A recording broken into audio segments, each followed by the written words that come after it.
السلام علیکم ورحمۃ اللہ وبرکاتہ۔ مرحبا، اہلاً وسہلاً، صباح الخیر۔ آج ہم یہ سیکھیں گے کہ عرب جب کوئی نیا سال آتا ہے، کوئی خوشی کا موقع آتا ہے، عید الاضحیٰ ہو یا عید الفطر ہو، تو وہ اسے وش کرنے کے لیے کیا جملہ بولتے ہیں؟ کل عام وانتم بخیر، کل عام وانتم بخیر، عید مبارک۔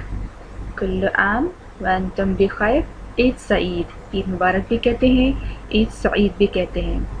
کل عام، کل بھی کہا جاتا ہے، کل بھی کہا جاتا ہے، کلو بھی کہا جاتا ہے، یہ لہجوں کے فرق ہوتا ہے، بس مطلب سیم ہے۔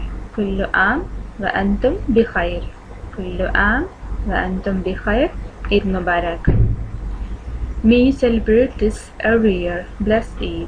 آپ ہر سال اس کا جشن منائیں، عید مبارک ہو۔ اچھا، ایسا ہے کہ صرف عید پہ نہیں، نیا سال ہو، رمضان ہو، تب بھی یہ جملہ بولا جاتا ہے، کل عام وانتم بخیر، رمضان مبارک۔ کل عام وانتم بخیر، عید مبارک۔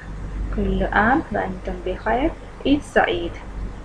May you celebrate this every year. Blessed Eid. آپ ہر سال اس کا جشن منائیں، عید مبارک ہو۔ عید مبارک، کل عام وانتم بخیر، عید مبارک۔ اگر آپ نے کسی ایک بندے کو وش کرنا ہو اور وہ مرد ہو تو آپ نے کہنا ہے کل عام وانت بخیر، کل عام وانت بخیر۔ اگر وہ عورت ہو تو آپ نے کہنا ہے کل عام وانت بخیر۔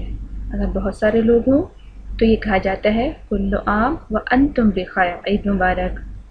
اور اماراتی لہجے میں انتا کو انتا، کل عام وانت بخیر مرد کے لیے، کل عام وانتی بخیر عورت کے لیے، کل عام وانتم بخیر سب کے لیے۔ کل عام وانتم بخیر، عید مبارک۔ کل عام وانت بخیر، عید مبارک۔ کل عام وانتی بخیر، عید مبارک۔ مع السلامة. Arabic learning.